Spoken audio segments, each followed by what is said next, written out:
Hey everybody, just got a small favor to ask before the video starts. If you could give me a thumbs up, leave a comment, subscribe if you want to, no obligation. Share the video if you like it, all that good stuff. Helps the channel grow, helps with the algorithm, helps me make more videos. That's all. So anyway, thanks for watching, and on we go to the video. See you later. Hey everybody, how's it going? So, ta-da! I have a product from Vever. Bought this myself. They didn't send this to me. It's not a sponsored video. It's not a paid review or free sample, any of that stuff. Bought it on my own. It was on sale. Saw it online. It was on sale for 109 bucks Canadian. Good to go. So I ordered it. I don't know what I need it for. I don't. It'll get used for something. Emergency heater is what I'm thinking for the garage. This past spring, it was still kind of cool out. My garage heater, my furnace, hold on, I'll show you guys up there. There we go. That one up there conked out on me. And it was the computer board. Hold on.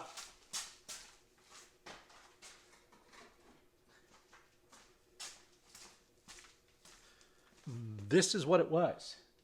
And this ended up costing me a fair bit of money to find another one to replace it, because it was not easy. The manufacturer will not sell directly to the public, so it was a pain in the ass anyway. But I digress. So I thought I can't have things freeze in the garage because I have paint and things in here, expensive chemicals, stuff like that. And I don't want my garage cold. The reason I have a heated garage is so it's not cold in here. So anyway, so what I bought was one of those 240 volt electric heaters. Worked great, kept the garage warm until I was able to fix the furnace and stuff. But massive, huge, burned more power than the rest of my entire house. So that's obviously not a viable option. And if you've seen these diesel heaters, then you know what I'm talking about. So they're probably good for that. I will add, I've already opened it, so it's not really an unboxing. I wanted to make sure everything was there, and it wasn't. It was missing this little piece, and this is just a little duct that goes on the end of the hose, the ducting. Just a directional vent thing. Not a big deal. It was missing. I let Vever know. They promptly, no problem, sent me one off. Was in here. I'd say it took about a week, maybe a little more. Not bad at all. No complaints. Very good about it. Offered me, money for my troubles. I'm like, no, it's good. It was all good. So far, Vever gets 2 thumbs up from me. All right. So having said that, there's the little vent thingy. There's the air duct. Blows out the warm air. Here's the air intake for the burner itself. This air intake that goes in through here into the burner, it doesn't get heated and you don't breathe it out. It goes through an air exchanger, and the air that goes in here gets exhausted out here. So your combustion air and your breathing air never meet. Has a little what they call a muffler. Bunch of fittings, clamps, and a remote. It comes with a remote control. Okay, let's set this down and take it out of the box. All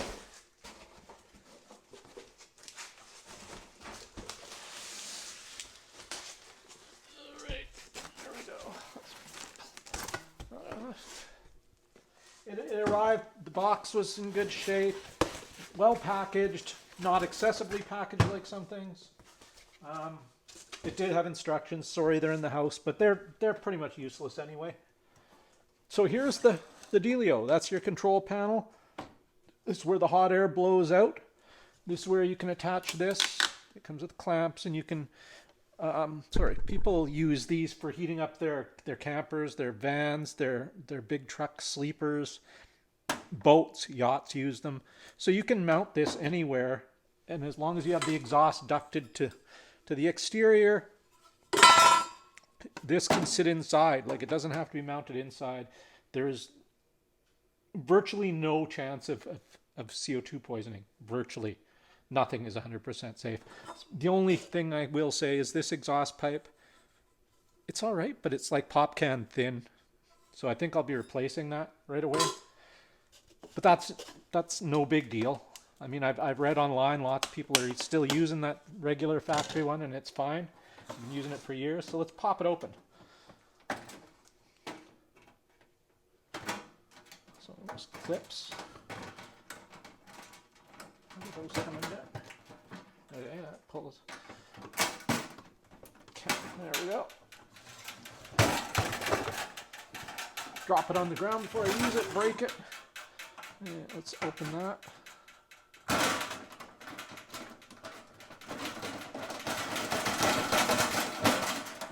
Holy moly, these clips are smarter than me. There we go. Okay. Oh, I got to take the gas cap off. Sorry. There's your gas cap on top.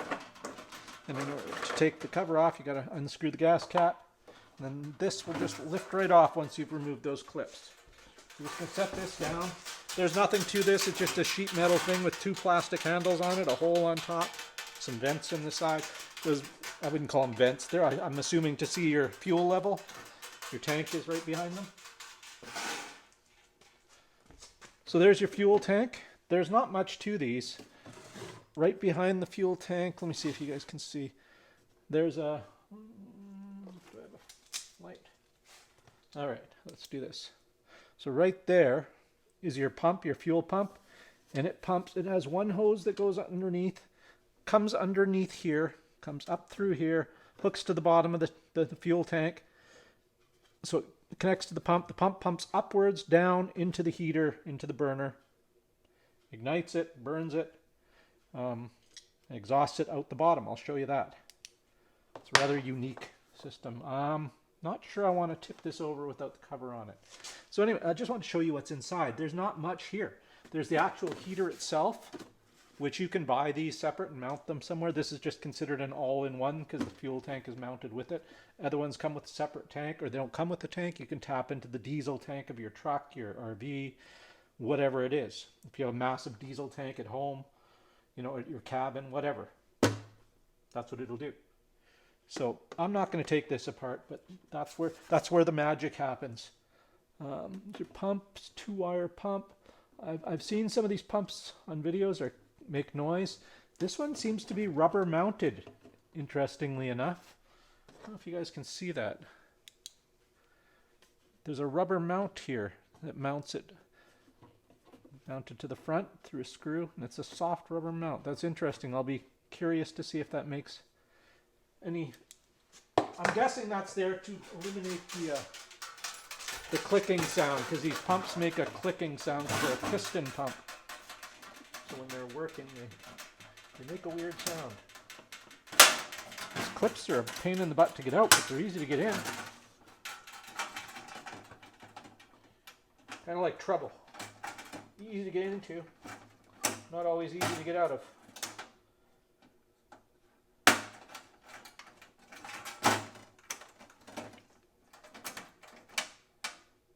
Alright, let's turn this around so I can see what I'm doing here.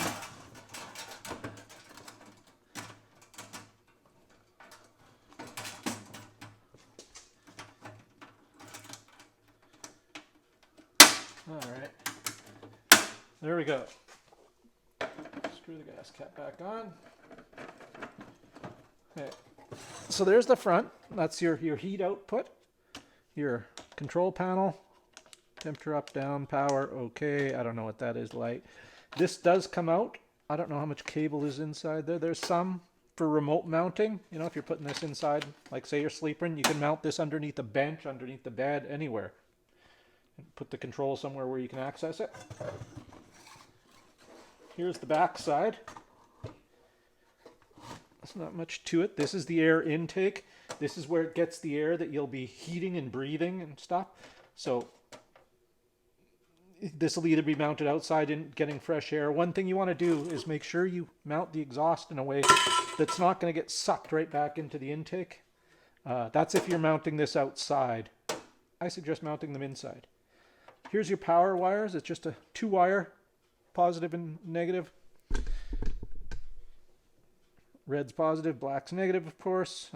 I don't know how long that is. It looks like decent sized cable. I've heard people complain before that the wires are too thin.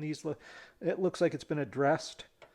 Product name, Beaver Parking Heater, Fuel Diesel Model ZM 5001, 12 volt, 40 watt, 5 kilowatts of power. That's about it. You just basically hook it to a 12 volt battery or a 12 volt power supply. Fill it with diesel, turn it on, It'll pump the fuel. The glow plug, there's a glow plug in there that'll heat up, ignite the fuel. Your burner will go, it'll heat up the heat exchanger. Your air has a fan that sucks air through there, ducts it out the front. That's how it works. Now, having said that, you guys are all excited and want to see me do it, want to see me fire it up. I don't have anything to fire it up with. I got to get something tomorrow. And right now it's a bit of a blizzard out there, so I'm not going anywhere. Yeah, I'll post a comment when I go in the house here, or I'll post add a photo of the snow outside to the end of this video, so you guys can see what I'm talking about. Why I don't want to go out and get any diesel anywhere. My only complaint about this is this cheap. It almost feels like it's gonna break just trying to straighten it out. It's not terrible. Some people have made it sound worse than it is. Oh, that's right. I'm sorry. I was going to show you the bottom. This is where the magic happens. So that's your fuel line. Why they chose to run the fuel line that goes up to the burner, they must have their reasons. Right between the exhaust and the intake. So your intake goes on that one. That's the bigger one. That's your air intake for the burner. That's your combustible air. You won't be breathing that air. And this is your exhaust, which goes on there and gets routed outside somewhere away from where you're breathing. And that's it. It comes with the clamps, and like we said, this thing is supposed to be some kind of muffler that just goes on the end of there like that. I don't know why it needs a muffler, because it's not an engine. There's no moving parts inside. It's basically just a burner. So I don't know what the idea of the muffler is, but there it is. So that's it. It does have, if you look over here, sorry, I'm a terrible camera person. See, there's a cutout there for your exhaust pipe. When you can mount it on there and then bend it out this way so it'll come down. And there is a bit of a lift there, but I've seen people put extensions on the bottom of these so it sits a little higher, so your hot exhaust isn't sitting so close to any combustible surface. Which, I mean, with any furnace or heater or anything, generator, you got to be careful when you're running an exhaust pipe. So it's basically just common sense. Go on YouTube here where I am and look up other videos of how well they work. Tomorrow I will be getting some diesel, or if the snow lets up, and I'll fire it up. We'll give her a try. I've got a 12-volt battery down there from my Miata that's parked out in the yard. I take the batteries out of both of them all winter so they don't freeze or anything. Just bring them in here. I usually put them on a trickle charger. That's what they recommend. Another thing that's recommended is, I said you can run it off a 12-volt battery or a 12-volt power supply. If you're using a power supply, the problem is once it's running, if say all of a sudden a power outage happens while you're using the power supply and it just cuts off and dies and you have no backup thing like a 12-volt battery, the burner is still burning. It's getting hotter and hotter, and there's no power to power the fan. Basically the fan cools the heat exchanger, and it's going to burn and it's going to get hot, and it could damage the casing. I've heard people say it damages the control board inside here. I don't know. I haven't seen any examples, but that's what I've heard. So take that as you will. So there you go. If you're looking to heat a small garage, or an emergency backup heater for your house, this is definitely an option. People use them. This is the 5,000 kilowatt one, or 5 kilowatt one. They make an 8 kilowatt one that's supposed to be great. People have used them to heat. There's one guy that did a 24 by 28 foot garage with 10-foot ceilings, and he said it kept it 20 degrees Celsius in there. Don't ask me what that is in Fahrenheit. I have no idea. 20 degrees Celsius in there when it was minus 20 outside. It's a 40-degree difference. That's pretty good. He is insulated, so that does make a difference. So there you go. That's it. There'll be more videos coming on this in the future, so I'll fire it up tomorrow, and if I do, I'll make a video of it. Thanks for watching, everybody. Don't forget to like, comment, share, subscribe, all that stuff. Have a great day. Bye.